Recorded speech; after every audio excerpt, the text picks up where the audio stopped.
It was supposed to be a normal evening out. J.D. Vance, the senator from Ohio, had just wrapped up a long day and was looking forward to a quiet meal at a popular restaurant. Nothing fancy, just a place to sit down, relax, and grab a bite. But what happened next took everyone by surprise. As he stepped inside, the atmosphere felt different. There was a tension in the air, almost like the staff had been expecting him, but not in a good way. A hostess approached, but instead of leading him to a table, she hesitated. Then, with a forced smile, she said something that instantly changed the mood. "I'm sorry, but we can't serve you here tonight." For a moment, there was silence. The people nearby, some already seated, some waiting for their turn, turned their heads. J.D. Vance stood there, processing what he had just heard. He wasn't causing a scene. He wasn't being disruptive. He had just walked in like any other customer. So why was he being turned away? At first he thought it was a mistake. Maybe a reservation issue. Maybe they were short on staff. But as the seconds passed, it became clear. This wasn't about logistics. This was personal. The hostess, though trying to keep her voice steady, looked uncomfortable, like she had been instructed to say those words. Vance asked the obvious question, why? Again, hesitation. She glanced toward the manager standing a few feet away. The manager didn't step forward, didn't explain. Instead, they simply watched. And then, under her breath, the hostess admitted, "It's because of who you are." Now, the air grew even thicker. Whispers rippled through the restaurant. Some diners put down their forks, others pulled out their phones, sensing something big was unfolding. J.D. Vance, a sitting U.S. senator, was being denied service, not because of a reservation issue, not because the place was full, but because of his identity, his politics. For a brief second, you could see it in his face, shock, maybe a bit of disappointment.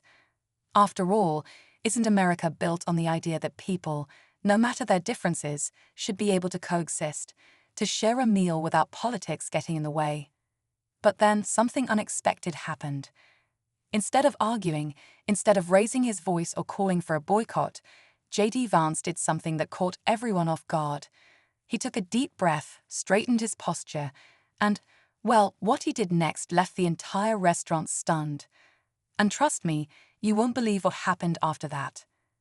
Stay tuned. J.D. Vance stood there for a moment, his face unreadable. The restaurant had fallen into an eerie silence, with nearly every eye in the room locked on him. A few people whispered to each other, their expressions ranging from confusion to disbelief. Others just watched, waiting to see how he would react. He wasn't a stranger to criticism. Politics, after all, is a battleground. People disagree, they argue, they take sides. But being turned away from a restaurant, that was different. That wasn't a debate on the Senate floor or a heated exchange on social media. This was real life, happening in real time, and the weight of it pressed down on the entire room. The hostess, clearly uncomfortable, shifted nervously.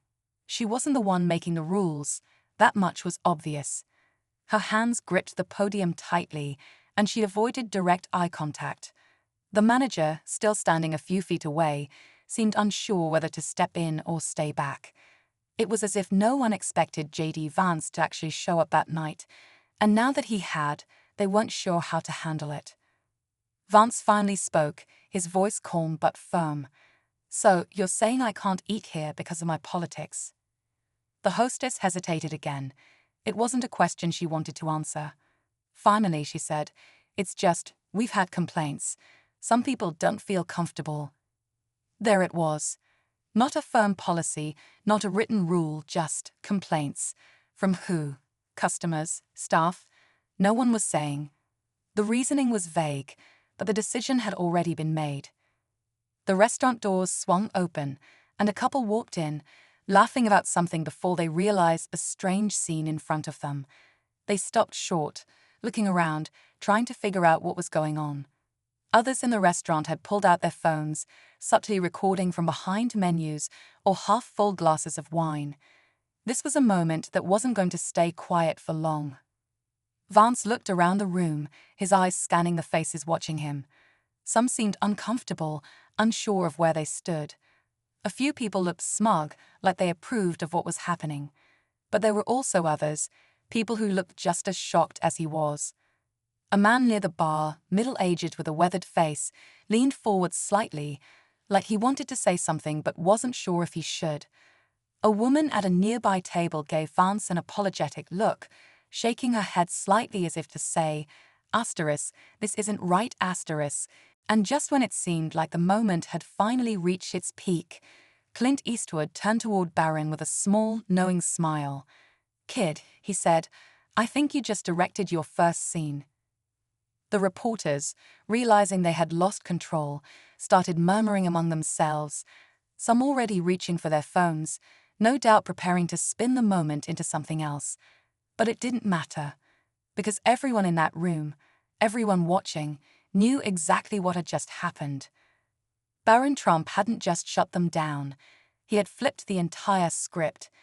And this time, there was no way to twist the truth. The tension in the room slowly began to unravel, but the weight of what had just happened still lingered. Some of the reporters exchanged uneasy glances, realizing that their carefully planned narrative had slipped right through their fingers. Others had already started typing furiously on their phones, no doubt scrambling to reframe the moment in a way that would still give them something to work with. But there was no denying the truth. Barron Trump hadn't just answered their questions, he had completely dismantled their strategy. Clint Eastwood let out a low chuckle, shaking his head as if he had seen this play out 100 times before. "Well," he said, looking around at the speechless reporters, "I think we've had about enough fun for one day." His voice was calm, but there was an unmistakable amusement in his tone. He had always believed that words were powerful when used the right way, and today, Barron had proven that more than ever. Barron, still standing tall, gave a small nod. "I appreciate your time," he said simply, his voice carrying the same steady confidence he had maintained throughout the entire exchange. "But if there aren't any real questions left, I think we're done here." There was something final in his tone, something that made it clear that the conversation was over, at least on his terms. The reporters knew they wouldn't get anything more out of him.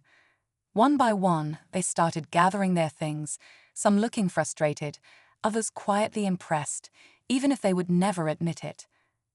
As the press began to file out, Clint turned to Barron, studying him for a moment. "You know," he said, his voice lower now, "just between the two of them, most people your age would have cracked under that kind of pressure." Barron met his gaze, a hint of a smile finally breaking through. "Maybe," he admitted, "but I grew up watching people try to tear my family down. This wasn't anything new." Clint nodded, as if he had expected that answer. "Well," he said, "you handled it better than most politicians I've seen." Barron let out a quiet chuckle at that, but before he could respond, a voice called out from across the room. One last reporter, standing near the exit, looked back at him. "You really think you'll change anything?" she asked, her tone less aggressive than before, but still skeptical. "The media's been doing this for a long time." Barron considered her words for a moment before replying. "Maybe I won't change anything overnight," he admitted, "but I think people are starting to see things for what they really are, and the truth has a way of sticking around, whether you like it or not." The reporter didn't say anything else. She just nodded slightly and walked out with the rest of them, leaving Barron and Clint standing in the now mostly empty room. For a moment, there was silence. Then Clint sighed, shaking his head. "Well, kid," he said, "you just gave them a story they weren't expecting." Barron smirked. "Yeah," he said, "but at least this time, it was the real one." Clint chuckled, clapping a hand on Barron's shoulder. "Something tells me this won't be the last time you have to deal with them." "Probably not," Barron agreed, "but that's fine. I've got time." As they turned to leave, the cameras had stopped rolling, but the moment wasn't lost. It had already made its way out into the world, spreading faster than any scripted headline could. The reporters had come looking for a controversy, but what they had walked away with was something even more powerful, an undeniable moment of truth.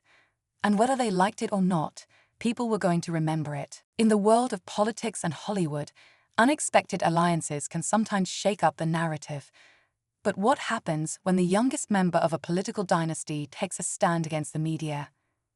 That's exactly what unfolded when Barron Trump, the youngest son of former President Donald Trump, found himself face to face with a group of reporters determined to twist the story. Their target? His godfather, the legendary Clint Eastwood. It all started at an event in Los Angeles, where Barron and Clint were attending a private gathering. As always, the press was lurking nearby, eager for a headline. They weren't just looking for a story, they were hunting for controversy. The questions started off simple, but it didn't take long before things took a sharp turn. With cameras rolling and microphones shoved in his direction, Barron found himself under fire. The reporters, clearly hoping to rattle him, started throwing loaded questions about Eastwood's political beliefs, his past statements, and his connection to the Trump family. At just 18, many might expect Barron to shrink under the pressure. After all, he has spent most of his life shielded from the public eye. But this time, he wasn't going to let the media spin their usual narrative. With a calm yet firm presence, he met their questions head-on. His response: unexpected, sharp, unapologetic, and in a way that only someone raised in the political spotlight could manage, he completely flipped the script. The reporters, expecting hesitation or a misstep, were left stunned. Clint Eastwood, known for his no-nonsense attitude, simply stood back and watched with a knowing look.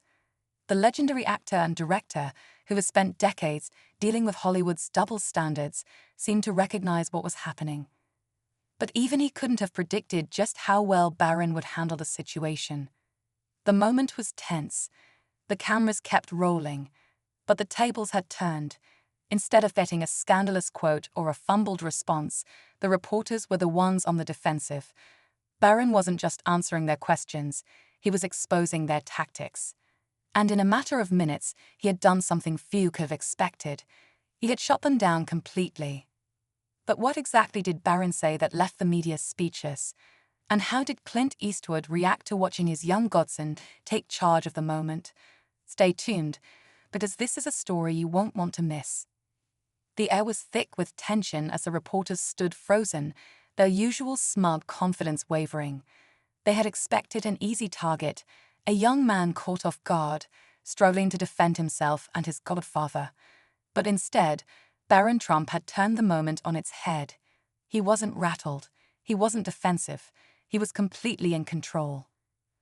The way he carried himself was striking, calm, collected, and direct. His voice was steady, his words sharp but not aggressive. He didn't raise his voice, but he didn't need to. His presence alone was enough to shift the energy of the entire room. Even Clint Eastwood, a man who had spent a lifetime mastering the art of the quiet stare, looked impressed. One reporter, clearly trying to regain control, pushed forward with another question. This time, they tried to paint Eastwood as out of touch, someone clinging to outdated ideals. Clint has always been known for his tough guy roles, but some say his views no longer fit in today's world, the reporter said, voice dripping with suggestion. Do you think he should step aside and let a new generation take over? Barron didn't even blink. His answer was swift. Respect doesn't have an expiration date, he said simply. If someone has earned it, they don't just lose it because the media decides it's time. There was a brief pause, one of those moments where time seemed to stretch. The reporters exchanged glances, unsure of how to counter his words. Clint, standing off to the side, let out a low chuckle, shaking his head as if he had seen this game played one too many times. But the reporters weren't ready to back down just yet. Another one jumped in, shifting the focus. Some people say your family's influence is fading, they prodded. That younger voices are turning away from everything the Trump name represents. What do you say to that? Barron tilted his head slightly, considering his words carefully. Then, with the same steady confidence, he responded, people can say whatever they want, but real influence isn't measured by headlines. It's measured by actions, and that's something time always proves. It was clear the reporters weren't getting what they wanted. Their questions were meant to corner him, to create a headline they could twist into controversy. But Barron wasn't giving them anything they could use. A flicker of surprise crossed the reporter's face. This wasn't the response he had expected. He had set the stage for a defensive answer, something he could twist into another headline. But Barron wasn't playing that game. Another reporter quickly jumped in, sensing an opportunity to regain control. "So, are you saying the media is the enemy?" she pressed, her voice laced with a calculated sharpness. Barron shook his head slightly. "No," he said. "I'm saying the truth doesn't always fit the story they want to tell." The words hit hard. A murmur rippled through the room. Clint let out a quiet chuckle, clearly amused by how effortlessly Barron was handling the situation. He had seen this before, how the press worked, how they twisted moments to fit a pre-approved narrative. But watching Barron hold his ground with such composure was something else entirely. The reporters weren't done yet. One of them, growing frustrated, leaned forward, voice dropping into something almost accusatory. "You sound a lot like your father," he said. "Is that intentional?" Barron's expression didn't change, but there was something in his eyes now, a quiet intensity. He took a step forward, closing the space between himself and the group of reporters. "I sound like myself," he said. "You're the ones trying to compare me to someone else." A thick silence followed. The cameras were still rolling. Every person in the room could feel the energy shifting, crackling like a storm about to break. And then Clint Eastwood, who had been silent for the past few minutes, finally spoke again. He turned his gaze to the reporters, his signature squint tightening just a bit. "You all came here thinking you had the upper hand," he said, his voice slow and deliberate. "But it looks like you underestimated the kid." The words sent a wave of unease through the reporters. This wasn't how it was supposed to go. They had come to set the stage, to control the narrative. Instead, Barron had flipped the entire moment on them. And yet, something still lingered in the air, an unresolved tension, a sense that this wasn't over. The reporters weren't just going to walk away empty-handed. They needed something. One final push. One last attempt to get what they came for. And as one of them slowly stepped forward, clearing his throat as if preparing to drop a bombshell, Barron and Clint both knew. This was the moment everything would come to a head. The room felt like it was teetering on the edge of something bigger. The reporter who had stepped forward straightened his tie, glancing at his colleagues before locking eyes with Barron. There was something in his expression, something calculated, like he had been saving his real question for the perfect moment. "So, Barron," he started, his voice smooth, but carrying an unmistakable sharpness, "if you're so confident in standing on your own, then why is Clint Eastwood here? Is it because you still need someone to defend you?" The question landed hard. The reporters held their breath, cameras zooming in, waiting to capture even the slightest hesitation. It was a different tactic now, not just questioning Barron's words, but challenging his independence. Trying to make him seem weak. Clint didn't react immediately. He simply shifted his weight, his gaze steady as he waited for Barron's response. But Barron wasn't rattled. He met the reporter's gaze with the same quiet confidence he had maintained all along. "I don't need anyone to defend me," he said. "But respect means standing beside the people who have stood by you. That's not weakness, that's loyalty." The words cut through the air like a blade. The tension deepened. The reporter blinked, as if momentarily thrown off balance, but he wasn't ready to back down yet. "So you admit it," he pressed. "You and Clint are part of the same mindset, the same outdated way of thinking that's losing ground with younger generations." A smirk flickered at the corner of Barron's lips. "You call it outdated," he said, voice calm but firm. "I call it knowing who you are and not apologizing for it." A low chuckle escaped from Clint, his eyes glinting with something between pride and amusement. He had seen people try these tricks on him before. He had spent a lifetime facing down Hollywood's best and worst. But watching Barron handle it, That was something new. But before the moment could settle, another voice broke through the tension, this time from the back of the room. Then let's test that confidence. Heads turned. A different reporter, one who hadn't spoken yet, stepped forward, his posture more aggressive. He pulled out his phone, holding it up as if preparing to play something. "You talk a big game, Baron," he said, "but how about we let your own words speak for themselves?"